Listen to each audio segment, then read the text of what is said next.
Yeah, congrats to Buffalo. Great American sports city that always supports the Sabres tremendously and does the same for the Bills. That is a pretty cool story for them to have Major League Baseball, even if they can't go in person, which obviously defeats much of the purpose of Major League Baseball.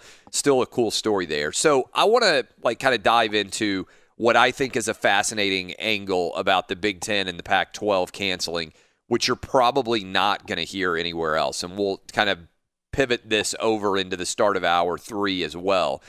But I imagine, I can't remember, how many of you guys have the Big Ten Network and or the Pac-12 Network on your cable, satellite, or streaming package? Danny G, do you have it?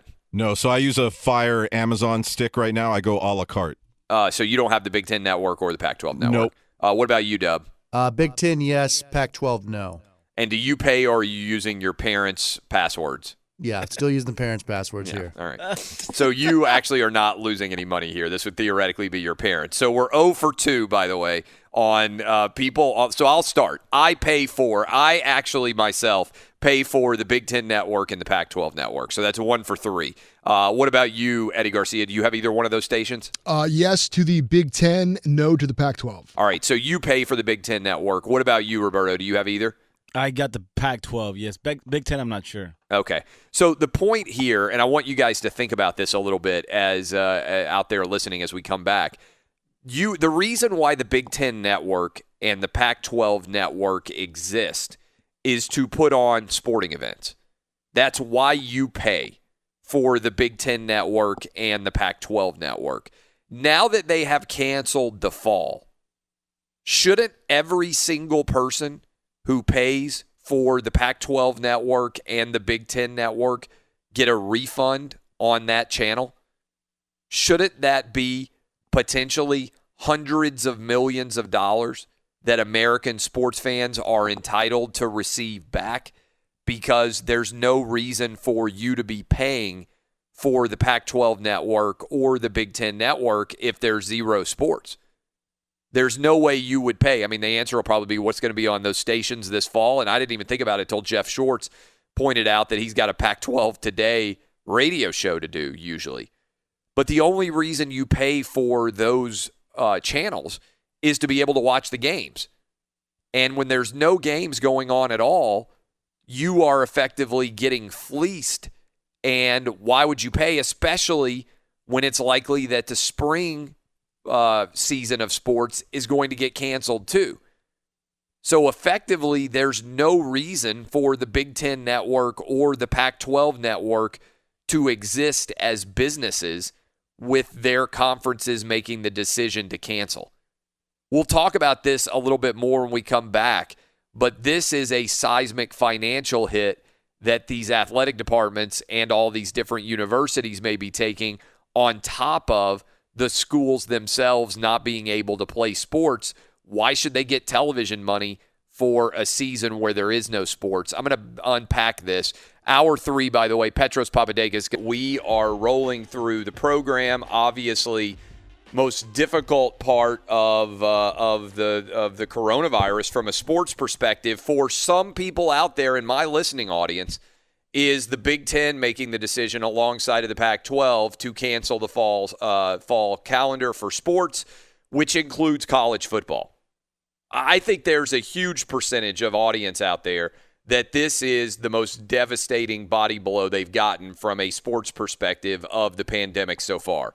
I would say probably for many people, canceling March Madness is that, and I know we've had cancellations and delays before, but to me, everybody else has found a way to get out there and play, and this is a failure of the Pac-12 and of the Big Ten. And to me, at its most basic level, this represents a triumph of the Corona Bros and the safetyism culture that we have created that basically holds with the idea that if things are too difficult, the safe thing to do and the brave thing to do is just cancel. And to me, that is not anything that we should be praising in America. I think the fact that the Pac-12 and the Big Ten are unable to play is an abject failure of Commissioner Kevin Warren. of the Big Ten and Commissioner Larry Scott of the Pac-12 and of their university presidents who have made the decision, which doesn't make any logical sense to me at all, particularly in the Big Ten, to cancel. Let me explain what I mean by this. We have Big Ten schools that are opening up to have students present on their campus. We have Big Ten schools that are saying it's fine to have 20 hours of training continuing for fall athletes. And yet we have Big Ten presidents who are saying we can't play fall athletics. I don't understand the logic underlying those decisions. Let me walk through them simply for you again. Students can be on campus. Students can train for their sports for up to 20 hours a week, which is the same rule that exists when they are actually playing games. How then can you determine students cannot, however, compete in their sports? As Eddie said earlier on the show, anybody who has ever trained for a sport knows that for the most part, that's the part that sucks. Most people train in order to be able to actually compete. If all you did was train, very few people would sign up to play sports without the games themselves. But again, I want you to just follow me here on the logic. I'm focusing on the Big Ten in particular. If you are allowing students on campus, you are acknowledging that there may well be students who get sick because they're going to be living in dorms, eating in school cafeterias, going to in-person classrooms. By the way, I'm in favor of kids being back in school. I said earlier in the program, my kindergartner is having his first day at school this morning. So I am going to take my kindergartner to school, my youngest kid, and I believe that kids K all the way through grad school, kindergarten all the way through grad school, should be in school. That's what the data tells me. So I'm not begrudging the Big Ten decision to have students at school physically present, okay? But if you are making that decision to have kids on campus and you are also saying that you are going to allow kids to train for 20 hours a week for their sports throughout the fall semester, how then can you not allow them to also be competing? Does anybody see the failure in logic there? If it's too dangerous to play sports, how is it not too dangerous to have kids back on campus? This seems to me to be a complete failure of logic and reason for the Big Ten. Either it's not safe enough to be back on campus for anyone, and therefore college athletics and college students cannot go to classrooms. All of it has to be canceled. Or all of it has to be permissible. The logic here doesn't follow for me of allowing students to be in dorms, which is the number one place. If you ever lived in a college dorm, it's the number one place for viruses to spread. If you're going to allow that and you're going to allow classroom instruction, how in the world can you cancel sports? Doesn't make sense to me. On top of that, I think these athletic departments are in for a major mess because in hour two we had Jeff Schwartz on, and I think the Big Ten Network and the Pac-12 Network are going to have to effectively refund every single person who is a subscriber to the Big Ten Network or the Pac-12 Network because they are canceling all of the programming that exists on their college sports network. The only reason anyone pays for the Big Ten Network or the Pac-12 Network is for the games that they air. Once there's no longer any games airing, that should be hundreds of millions of dollars in refunds that everybody is entitled to potentially for an entire year. So in addition to the fact that these athletic departments are in major budgetary Armageddon, they may well not even be entitled to any of the television money that the Big Ten Network and the Pac-12 Network are producing on a yearly basis, and certainly not on a semester basis for the fall of 2020. We just ran through with the guys, if you're just waking up with us, at the end of the last hour, I might be the only person on the show who actually, if you do as well, are dollars that we all should be a refund for because the Pac-12 and the Big Ten are not fulfilling their contractual obligations. So that's a story that you're probably not going to hear anybody else talking about because that's me having to put my lawyer hat on to think about. On top of that, props to the ACC, to the SEC, and to the Big 12 for so far not deciding to cancel their season. Several different things that I want to get into here. First of all, this show is providing a substantial backbone of support. Maybe I should just say is providing a substantial level of support to the ACC, the SEC, and the Big 12 to allow college football to be played by getting governors on to endorse the fact that they expect and want sports to take place in their states, particularly college football. So if you're a regular listener to the program or you listen on the podcast, you know on Monday we had Florida Governor Ron DeSantis on this program, and he was the first governor in the country to come out publicly and say, I want my ACC schools, Miami and Florida State, and I want my SEC school, certainly Florida, I want them to play college football. It's important. Later today, I am talking with the governor of Texas. We are scheduled. He's got a busy schedule. We are scheduled to tape with him at 10 o'clock. I am expecting for him to come out in favor of college football being played in the Big 12 and in the SEC in his state this year. Baylor, Texas Tech, the University of Texas, and Texas A&M, all major college football programs in the state of Texas. I'm expecting for the governor there to come out with me. I'm just giving you a little bit of a tease because we'll put out an audio clip if he does it, even though it won't be live on the air, and then we'll play it for you tomorrow because I think time is of the essence here. I am expecting for the governor of Texas to come out in favor of college football being played in his state. I have talked to other governors in SEC and Big 12 states and their staffs, and I am seeing universal support for the idea of the ACC, of the SEC, and of the Big 12 being played in their states. So I think let's look at the Big 12, for instance. I expect Texas to be in favor.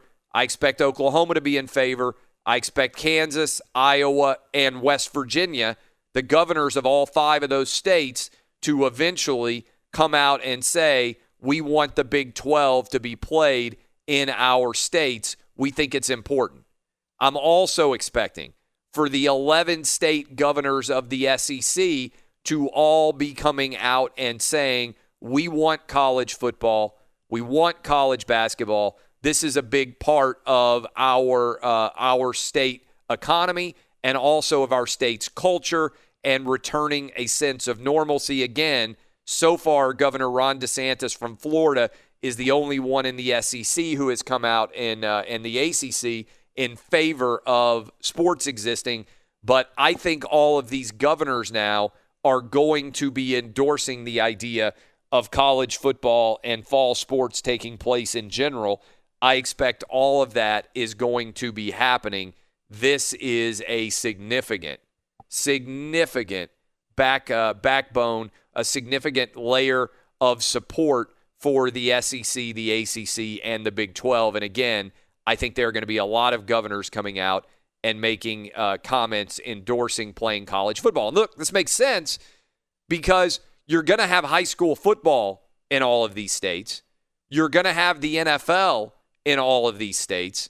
It also doesn't make logical sense that if you can safely play safely play high school football and safely play the NFL, how in the world can you not safely play as well college football? Now, a bunch of people, and this is me putting my lawyer hat on again, a bunch of people out there are saying, well, what about liability concerns?